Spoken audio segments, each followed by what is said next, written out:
Welcome to the wonderful world of wine, exploring all things wine with you. We are your hosts, Kim Simone and Mark Lindsay, and you can find us on Facebook at The Wonderful World of Wine.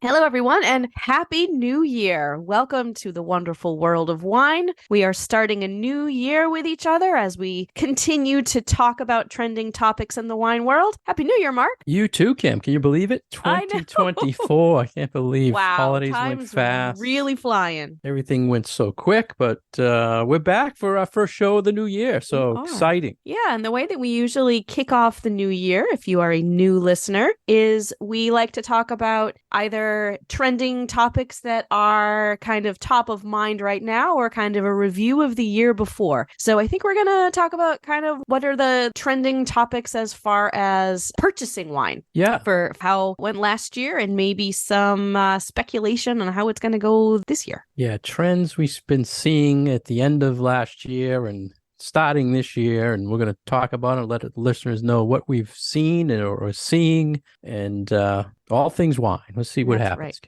So there's a lot going on with sort of shifting demographics, but also shifting how people are buying wine, what people are buying. And there's a lot of good data out there really to kind of get a grasp on what's going on in the wine world as far as consumer sentiment, what people are buying, what they're looking for. So there's some new things, but there's also some things that we have seen before. And one of the things that struck me, Mark, as we were reading through a whole bunch of articles by the end of the year was why people buy what they buy. And it's kind of a number of factors. You know, it's what does the wine taste like? What's the marketing like? Is it a brand? And that sort of changes through people's age, but also across the world, depending on where you are. Yeah, and it's one of those things Kim and I are always trying to figure out. What are people drinking? What's the trend out there? And what do we need to educate people on? What do we need to stock for people to buy?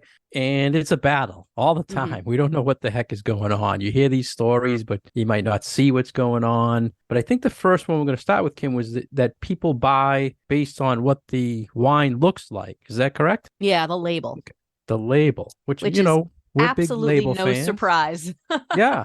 And as a wine buyer and a wine geek, I mean, you and I, we look at labels and say, that's a nice label. It draws your attention, right? But we really like to let the listeners know to pay attention what's inside it. So what were some of the stats on this story, Kim, about the labels? So that marketing and branding is very important in wine, just like it is for all sorts of consumer goods. You know, people really do pay attention to sort of an eye-catching design on a label. And I mean, we've talked about this, you know, forever and ever. And I tell people there's really no shame in in choosing a label that catches your eye. Whoever the designer is has done their job. You know, that's what they're paid for, is to make something that looks appealing and to get you to take that bottle of wine in your hand. So I don't put anybody down for buying a bottle of wine by what it looks like, but I do like people to have some sort of an understanding of what does that wine taste like,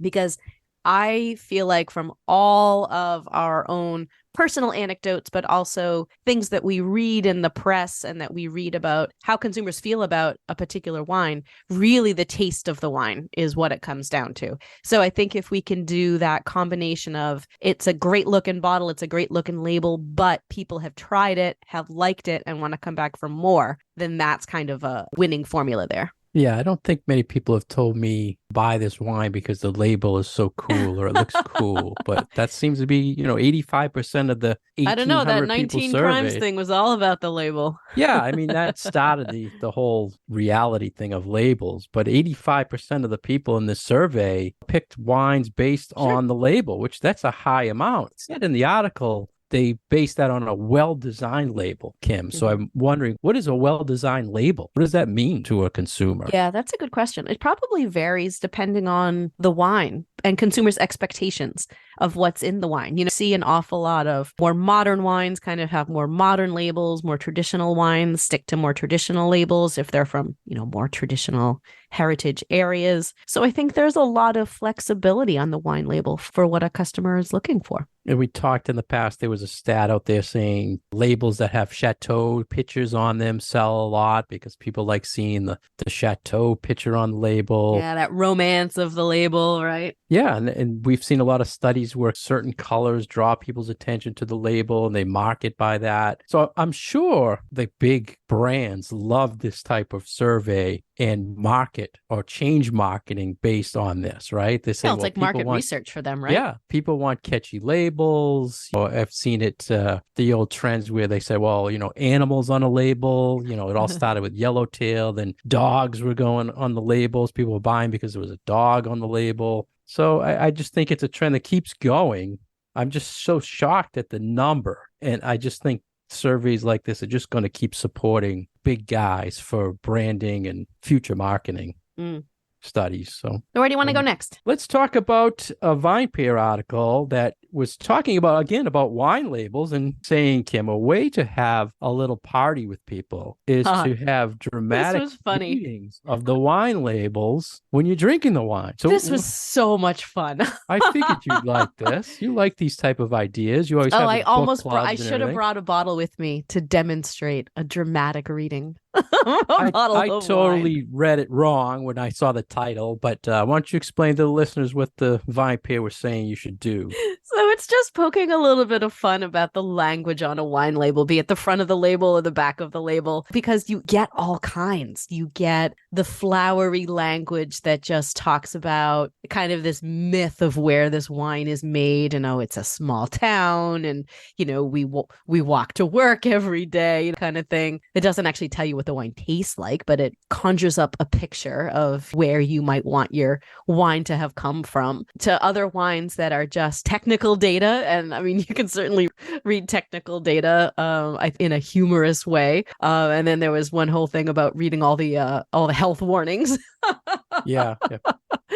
Which I thought was hysterical. So I might need to bust this out at my next book club and make us all do dramatic readings of our wine labels. Yeah, and every time I do taste it, I'm always showing the label. But I guess I'm presenting it all wrong. I have to be more dramatic. Yeah, you got to read it in like an accent. Yeah, the accent. If it's Italian wine, you got to play on the Italian accent a little bit, or French wine, or something like that. So just a fun way to introduce people in your group to the wine that you're presenting. And I would think it would be a fun night if everybody brought their own bottle with that in mind, so how to present it in a funny way. So I just thought it was good to bring attention to labels and more about wine. But I think it's also, bringing some creativity into your enjoyment of wine. Talk about how does wine taste differently if you're listening to certain kinds of music, or if the room is a certain color. And I think that this brings a nice little bit of fun and playfulness into doing a wine tasting. So I might need to integrate this in some activity. Don't you do that type of thing when you have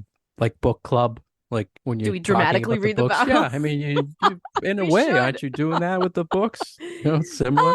I mean, it is for the book, not for the wine. But now I have a new activity, so I think that that's fun. Yeah, you'll have to try it and let me know. Absolutely. We'll have to do a tasting based on something like that. More fun. We like bringing fun into wine. Yeah. Well, let's get off the fun now and talk about some consumption numbers, Kim, that were out in the market the past year. The U.S. is now the world's largest wine market by value. So we can say we have the best selection of wines in the world, right? Because we have so much around here. So what did you think about some of these trends? Anything scare you or surprise you? I liked that takeaway of the U.S. market being so full of choice. And I like that they kind of started out with that highlight, and that sort of positive thing about our market is that there's a lot available here. You can get pretty much anything from any part of the world easily here in the United States as a wine drinker. And I think in a lot of parts of the world, it's a lot harder, especially if you're in a wine area like Bordeaux.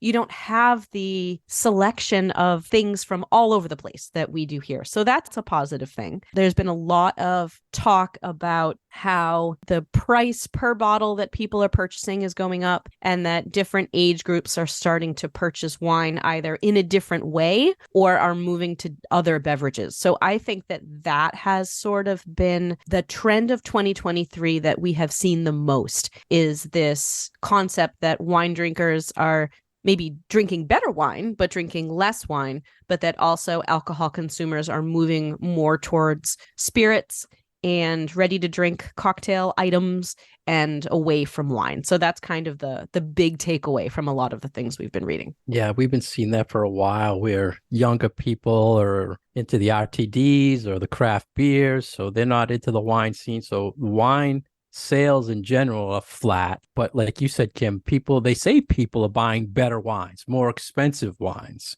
That's a trend. I don't know. I hope it happens, but so it's something you don't feel like you have seen. I see the same type of buying I've always really seen. So, but we'll keep an eye on that. I mean, that's something they've been saying that for a while. And wine, I think I have seen the dip in the sales because of, the summertime, the RTDs or the seltzers are more popular. People picking up those or beer instead of a wine. I can see that. And they did also mention, trends change in the wine world. And like we said earlier, it's just hard to keep up. What's coming?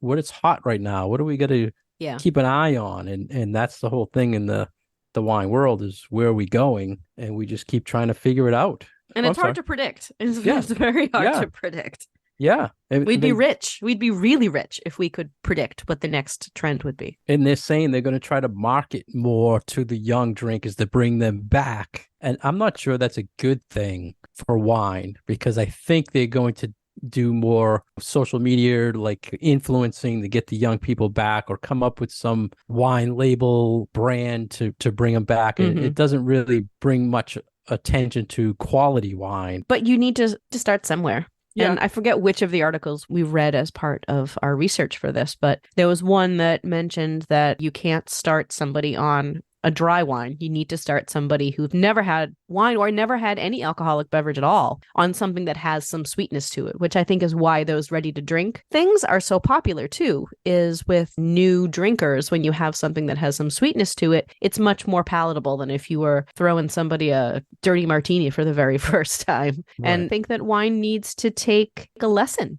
from the wild popularity of ready to drink. And that, when you're introducing somebody to a whole new beverage category, a little bit of sugar goes a long way. Yeah. They don't tell you what type of sugar they use. Doesn't matter. It just has to be sweet. Sweet. Yeah. Well, they also mentioned, Kim, something about natural wines and low sugar, low cal wines were confusing for consumers over the past year. Mm-hmm. And we always been hitting on this for a long time now, and I think maybe that confusion's bad for the wine consumer. So this natural wine movement, I still hear it's taking off. I've seen more retail shops open focusing on that, but we've definitely seen a significant interest in orange wine, in natural wine. I would say from an education standpoint and from a standpoint of consumers wanting to try something new, we have been absolutely floored by the interest in that category of wine. And the education's probably because it's confusing people, right? They say, I need to, what but is also this because stuff, it's right? something that people haven't had before. So it's like, oh yeah, I'll try that. I've heard of that. I would like to try that. And that always gets us super excited, because it's like, yes, here's something new. We're doing our mission. We're introducing people to new styles and talking to them about it. And even if they don't like it, now they have experience with it. And that's exciting. Maybe they're just not seeing it as much in retail, so they need to reach out to education like yourself to really we're just in the right it, place at the right time. Yeah. What about the idea they say about the low cal, low sugar? You seen any people want education on that or asking about them? I've had a few conversations with people about they are interested in lower alcohol things, but it kind of comes at a price. So you can do lower alcohol, but if you have a lower alcohol wine, you need to balance it with something else. And oftentimes that ends up being more sugar. And so if people are trying to be low alcohol and low calorie, are you moving towards a really, really light dry wine? Are you adding an artificial sweetener there to get that sweetness up. So I think that it's a balancing act when it comes to that category. Yeah, I say just stick with what you like, just drink a little less of it. It's the same effect, right? One of the interesting things I thought it was in this article was they said the best way to market is digital engagement. And I was thinking, oh, they must mean social media, right? I mean, so it seems like that's the direction. Then I was thinking, well, geez, if you look at what happened to Bud Light brand over digital engagement. Well, you still have to know your market. Yeah, right. So, but I'm just saying there's things that can get you into trouble with digital marketing too. And I don't really think, well, that gets back to the young consumer. That's the way they want to go. But I think we need more engagement with people, like you said, to learn their profiles a little bit, some way to engage that way more than just putting junk out there to grab their attention, you know? Anyway, it's a good start of a lot of stories we had there, Kim. A lot that came out of the last year. One of the takeaways that I had too was that it seems that there was a long holdover and recovery of the market after COVID, and we seem to have finally come out the other side of that one. So hooray for that. Yeah, things are getting back in stock. People are getting back out. Restaurants are getting back in the groove. Though I just heard that recently the restaurants have been a little down. You know, I haven't heard after the holidays, but have to find out about that. But I heard it's been down. Well, I think it's been hard too because it's been hard to hire people. So I know there are a number of restaurants that weren't even able to have all of their table because they didn't have enough staff to staff them all. So that could be a reason why you're not turning over as many tables per night, because you just don't have all of your tables opened up. I know that has definitely been something that I have experienced in a bunch of my local restaurants when I go out to eat, that, you know, half the restaurant looks empty, but it's not because people don't want to eat there. It's because they just don't have enough staff.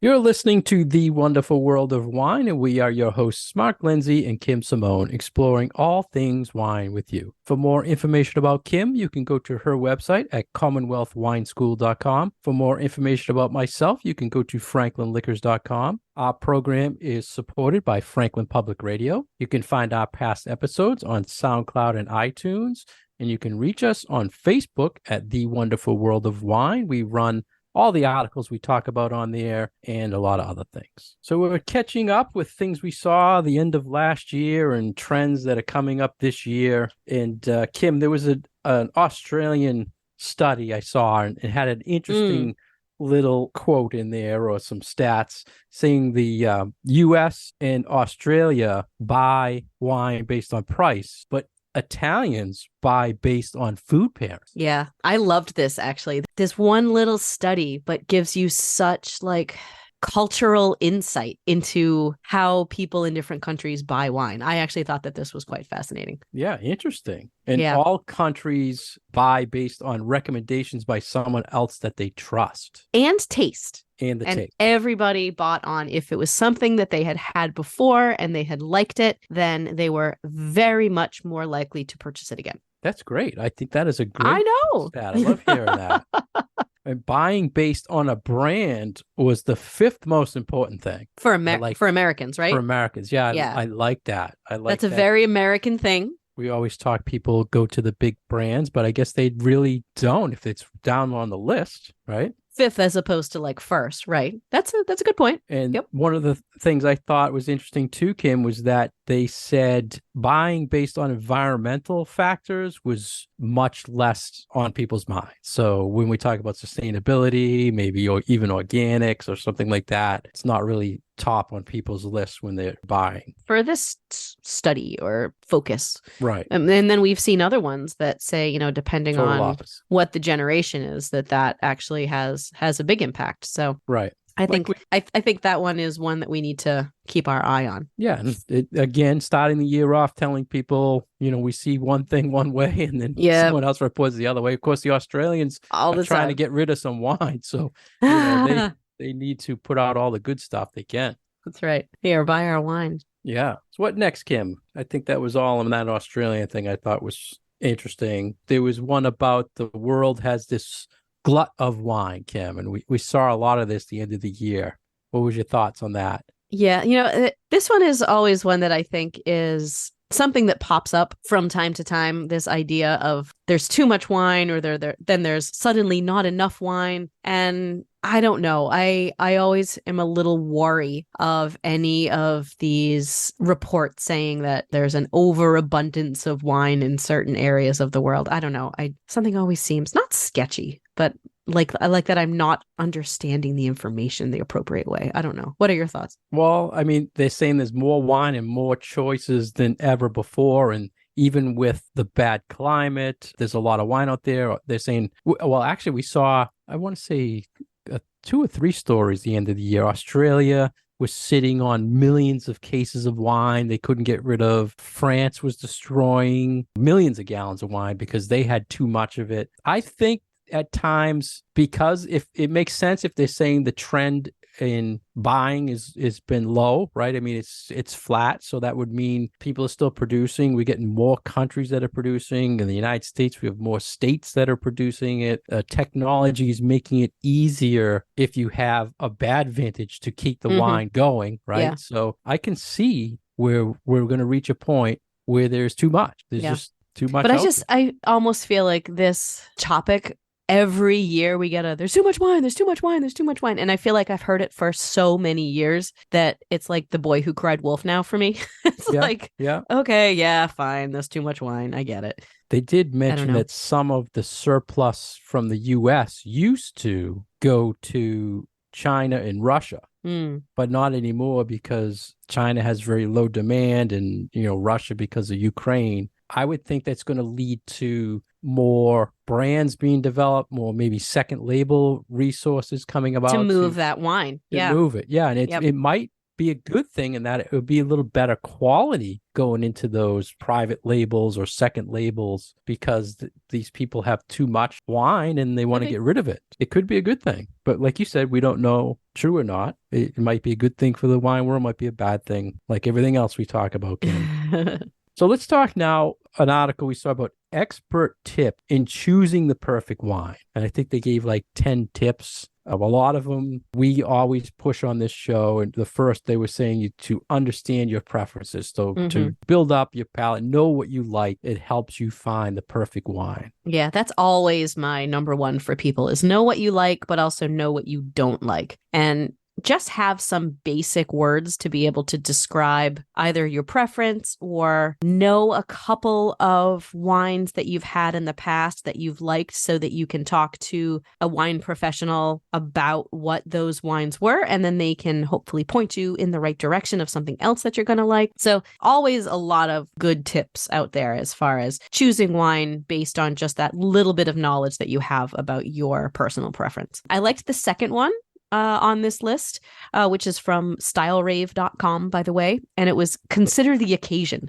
And I think that's a really important thing, too. It's like you need to know, like, what's the context? What situation is this bottle of wine going to find itself in? Because different wines will work better in different situations. So I think that that's actually a really smart one to talk about. Yeah, you say that a lot. So I can see why you agree with that. It's a good thing. A lot of it had to do with, like you said earlier, about learning a little bit more. So learning about a region, learning about a grape, learning how to read the labels, all will lead to you being a better buyer, a better selection in the restaurants. Trying to think if there was anything, they said explore pairing with food, right? Wine pairings. Consider the age potential. Is that help to choose the perfect wine? I think that's a little maybe broader than people need. I went into this article looking at it as kind of more of a where do I start kind of a place. And I feel like, if you don't even know what you like, then thinking about I'm going to buy a wine to age in my cellar is a little more inside baseball. Yeah, I think good for point. people. Good point. One tip was set a budget, which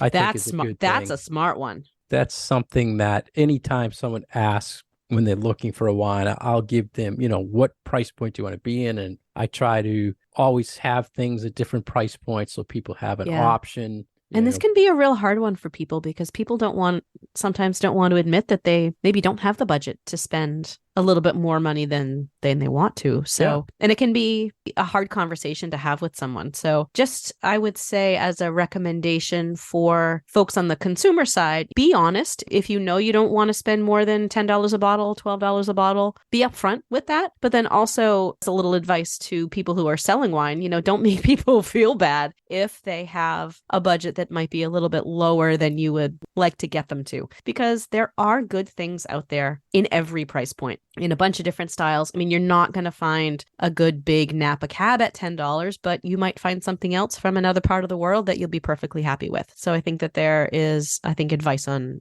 both sides of that conversation. Yeah, and I didn't see anything they suggested about asking more. What was the one about recommendations in that article? I think it was just ask for recommendations. And like if somebody in a store is giving you a recommendation, they know what they're talking about. Yeah. Or they should know what they're talking about. Yeah. So I mean, it's always, even with all the years selling wine, I always am surprised sometimes what people ask when they're looking for a wine. Yeah. So don't, if you have a question when you're seeking your wine, just ask it, because I enjoy the different approaches people bring when they're shopping for wine. Yeah. And just recently I had someone just came and said, I want unoaked wines because I'm sensitive to oak. I'm allergic to oak. And I'm like, well, that's a new one. But then it made me think, okay, I know what I have for unoaked wines, but I really wasn't labeling the way I thought. So people like these type of questions. So it refreshes their thoughts on what they have and helping people. So, just think of that when you're asking. Just ask what you want. I like the adventure of finding wines for people. Sometimes it's almost like a little scavenger hunt. It's like, okay, they want this and they want this, but they don't want this. Let's go see what we can find. It honestly makes our day a little bit more fun when we have that sort of adventure to our day. So thank you for all the people who ask the really cool wine questions when we're working and trying to find something cool for you. Your retailer in your restaurant will love that. And like you heard Kim, she likes feedback, so she can base classes on that. Just what people want to know. So, all right. So next we had an article, Trends in the U.S. Retail Market. And once again, wine sales, they say, fell 1% in value, 4.5% by volume, but spirits are up and RTDs are up. Which I think this is where my comment about the ready to drinks came from, was this article. Yeah. So this is where you got that number. The average bottle price has gone up. Yeah. Like we talked about earlier. Here's something you must have smiled about, Kim. Sparkling shows growth. Oh, I know. Like sparkling wine is like the hot thing right now. Yeah. Well, that's the good news. The bad news that is the good news. All Prosecco again, which is still hot for sparkling wines. But I'm sure bubbles are still good, but the Italian Prosecco is huge. And I have no problem with it being Prosecco. Yeah, I drink plenty of Prosecco. It's still popular. And they were saying, interesting enough, white wine is selling more than red, according to this survey. And that one always goes back and forth. Yeah. Yeah. It used to be 70-30 white, and then it switched to red, and they didn't give a percentage or anything, but saying it's more white, and they were saying more people are preferring Italian wines, and of which whites in the $8 to $11 range are popular, and I would think that's because of Prosecco. Yeah, maybe. Right? It's in that $10 range. Do you think they're including Prosecco in that stat? I would assume. Because I was wondering that Italian myself. wine. I know, but then they had already separated out sparkling. Yeah, you're true. They said sparkling before. Yeah, so Red's I wonder. in the $8 to $11 and $50 wines are selling from Italy. So big jump there. I was a little surprised by the Italy stat, but if it is in fact a lot of it being Prosecco, that makes a whole lot more sense. Because I was like, assuming, people aren't drinking that much Cavit Pinot Grigio, are they? Yeah, I mean, I'm just assuming that's why it was that number. But like you said, they did cover sparkling separate, so maybe they. But I don't see Italian whites other than the Pinot Grigio in that price point being really popular, like you said. Kind of had me scratching my head a little bit. You can find some nice Italian reds in that price point that are good values versus California right now. And on-premise Italian wine is most preferred. See, that one I get. I was just a little surprised by Italy still being the corner of the American market. But I guess it does kind of go back and forth, I didn't Sometimes write it's down France, sometimes it's Italy. the publication for this. Did you write down the Uh, publication for this? Because I'm wondering, was it an Italian magazine? They're tricking us here. yeah, let me find it. For some Was reason, I didn't write this? down the source. It was not the Wine Searcher one. This was. Interesting. They said that Italian wines in restaurants is leading in California and New York. I can see New York, but interesting. People going out to eat in California, there's a lot of Italian wines out there on the list. So that was So this came from the Wine to Wine Business Forum. okay. So is that an American thing? A very good question. It does seem like it's a little bit of a wine PR thing. Yeah. I mean, we find so much out there. I don't know. We had that conversation last year with our data guy, David, and saying about, stories you see out there and where they come from and how do you trust them. Yeah. But yeah, so I like to hear in some of that. So we'll go with it. Yeah. Then, right. And we have nothing bad to say about Italian wine. So we can totally run with that. That's right. All right. I think right. one of the last articles was the thing I don't like seeing, that, Kim, about the wine giants are weighing down the market. Right. But this had a twist to it, though. What did you think? So this article was saying that that the drop in consumption or sales of wine is not that people are not buying wine, is that the sales from those really big names in the market that own most of the market share when it comes to wine, that those are the ones that are kind of falling down. But the little guys are still doing pretty well. So I don't know how accurate the research was for this one. I think it's a positive spin, perhaps, but it did sort of make me scratch my head a little bit like, why are you the only one saying this? Yeah. And I like that you said accuracy, because anytime I see something that talks about the big wine brands, I wonder, are they looking at all sides of retail or are they just looking at one side of retail? Mm-hmm. Right? Because they were saying they are selling less. So, of course, that means the volume in wine is going down from them. And then they had a couple of comparisons saying in 2012, they had 78% of the wines on stores. Now it's like of the market share. Right? Yeah. And then they also had 74% of wines in supermarkets, but now they only have 60%. So does that mean the bigger stores are now trying to put in a little more selection and getting away from the big brands a little bit, which would lead to their drop in volume? I think the question is, what is that being replaced with? Is it being replaced with other wine brands, or is it being replaced RTD with RTD? Is it being replaced with seltzer, hard seltzers? Is it being replaced with craft beer? I think that's the bigger question, is what are people buying instead? It's good we think different here, because I was thinking it's a good thing. Maybe they're looking at smaller brands now, but you're right. It could just be other products. But I would hope that, wine. A researcher would have thought of that, that it actually is still wine consumption, just different brand wine consumption. And they mentioned in this article, the giants, they were saying the big seven. I've only really always heard the big five. Mm-hmm. And you always talk about the five when you do, I always talk about the five,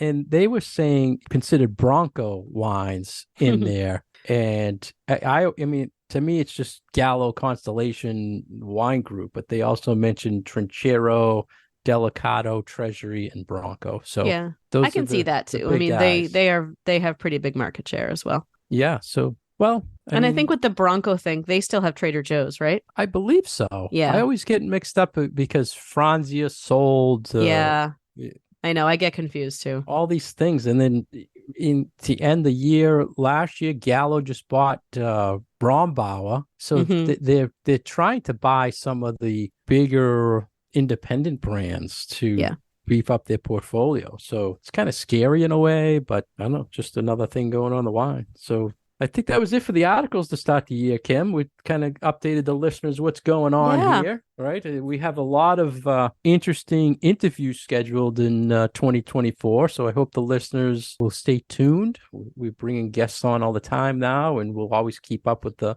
other articles we see out there. Anything else, Kim, on trends or things you want to tell the listeners to start the year? I feel like it's finally calmed down a little bit. after COVID and things. We've all kind of gotten our feet again, and it's great that the restaurant sphere has started coming back. It's good to see some creativity in the market as well. Younger people in their 20s and 30s kind of getting into it as well. And I love to see the enthusiasm of committed wine drinkers, but also brand new wine drinkers. So I'm approaching the beginning of the year with a positive outlook, and we'll see what 2024 holds.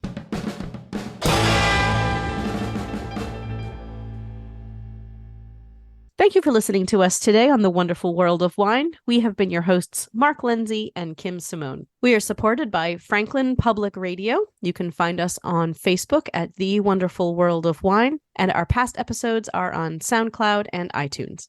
Cheers.